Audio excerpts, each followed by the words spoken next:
What if the biggest underdog on reality TV wasn't an underdog at all? What if he was a gatekeeper? What if the votes of the audience didn't matter because the house itself had already chosen its winner? They laughed at the boy from the village. But they didn't know the house was built on his ancestral land. And the spirits living in its walls were his family.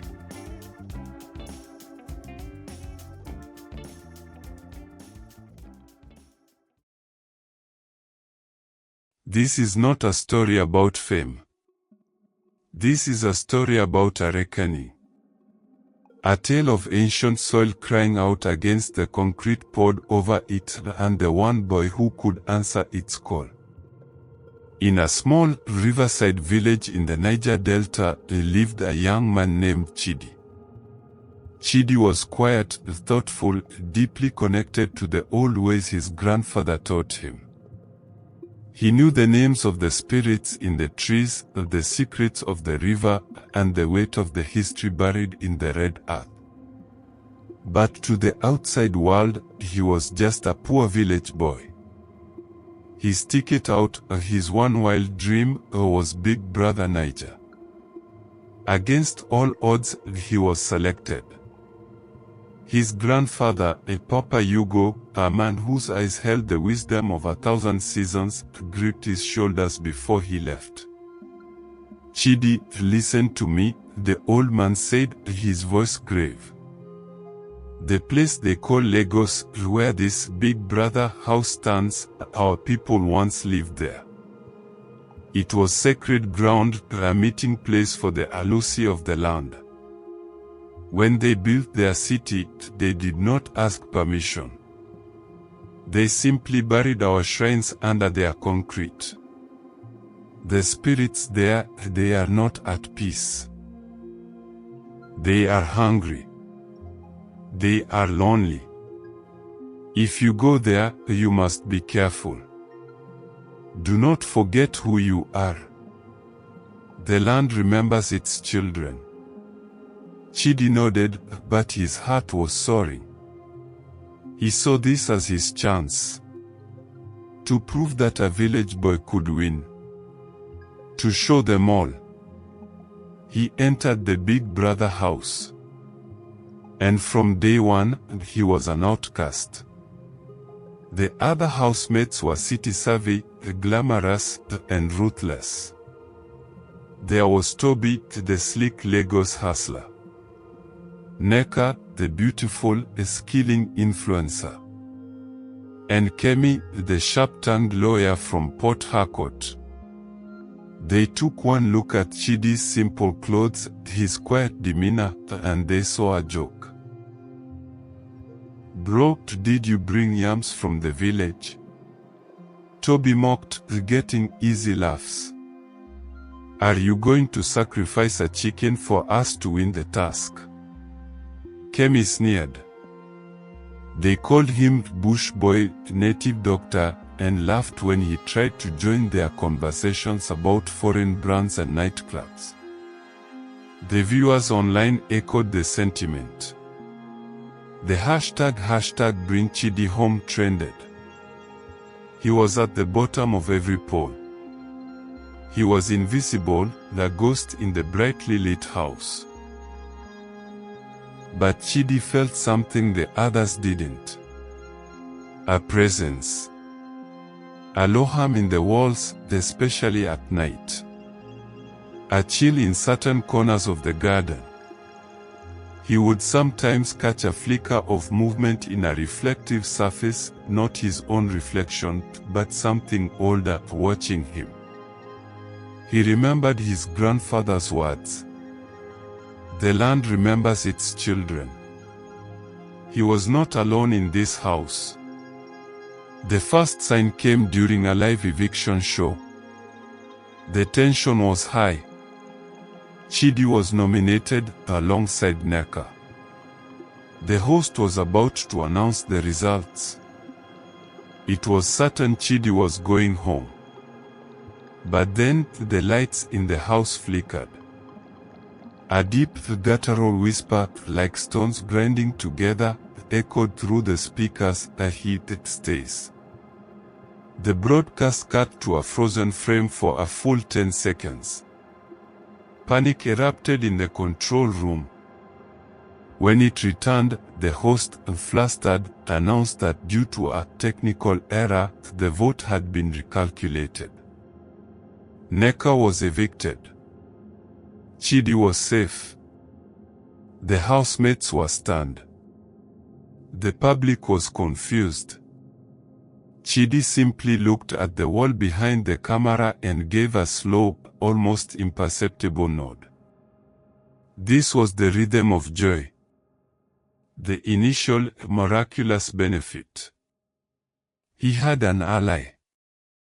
The game shifted. Strange things began to happen, always in Chidi's favor. During a luxury shopping budget competition, Toby, Chidi's main rival, was in the lead. Suddenly, Toby screamed, dropping his basket. He claimed the items inside had become slimy and cold, like rotting flesh. The cameras showed nothing, but Toby was disqualified, trembling uncontrollably. Kemi, who had led the campaign to bully Chidi, woke up one morning with intricate, faint scars on her arms, patterns that mirrored the tribal marks of Chidi's village. She hadn't had them the night before. She became paranoid, refusing to be filmed, whispering that the walls were breathing.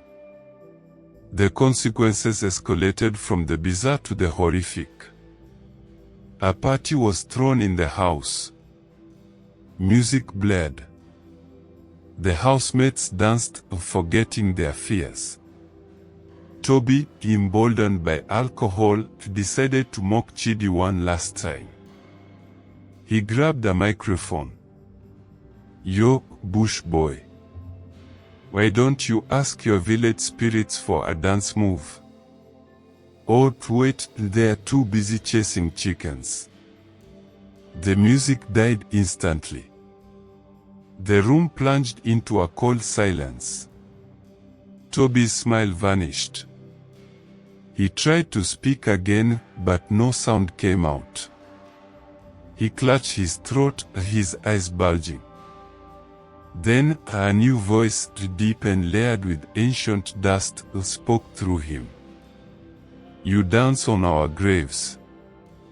You mock our blood. Now, you will dance for us." Toby's body began to jerk.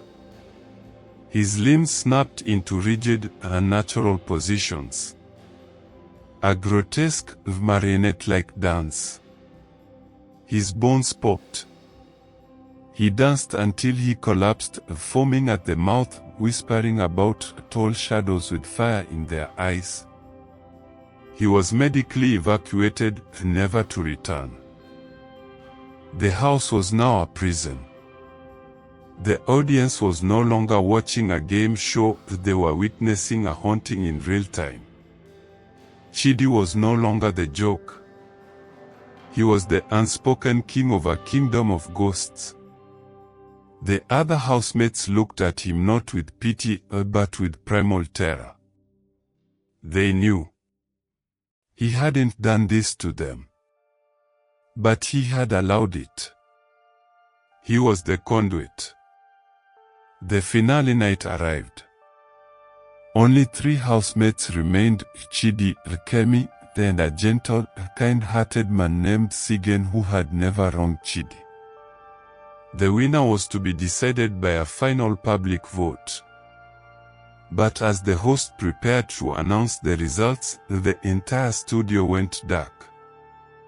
The massive screens, instead of displaying the votes, showed a live feed from inside the house. The camera was focused on Chidi, who stood calmly in the center of the living room. He was not alone. Flickering in and out of view around him were tall, shimmering figures. Figures with skin of polished clay and eyes of burning embers. The Alusi. The spirits of the land. Chidi spoke, his voice calm, yet it carried the weight of generations. The world voted for entertainment, for gossip, for drama. But this land, my land, it votes for justice. It votes for remembrance. You built your house on our sacred ground. You laughed at our traditions. You called me bush boy. But the bush, it is the beginning of all things. And it will be the end of things that forget their beginning. He turned to Kemi. You who mocked our marks. The spirit nearest to her reached out a ghostly hand. The faint scars on her arms deepened, glowing with a faint red light, burning the patterns permanently into her skin. She screamed, not in pain, but in utter terror. He turned to Sigan. And you, who showed kindness, you will be spared. You will be our messenger. Tell them what you saw here. Finally, Chidi looked directly into the camera, into the eyes of millions of viewers. You did not choose me. The land chose me. The 50 million naira. It is nothing. The fame. It is dust. The true prize is this, a warning. From this day forward, this ground is cast for any who would disrespect it. This house will stand as a monument to your arrogance. And I do not leave this house as a winner. I live as its guardian. The spirits around him solidified, with their forms becoming terrifyingly clear. They let out a unified roar that shattered the camera feed. The broadcast ended. The show was never aired again. The Big Brother house was sealed off, deemed structurally unsound. Kemi was found wandering the streets of Lagos, her mind shattered, tracing the new, permanent scars on her arms. Sigan told his story, but few believed him. They called it a mass hallucination, a sophisticated hoax. But Chidi was never seen again. Some say he walks the grounds of that cursed house, its eternal warden. Others say he simply returned to his village, to his grandfather, with the weight of the modern world forever lifted from his shoulders. They laughed at the village boy. But in the end, he wasn't playing for money or fame.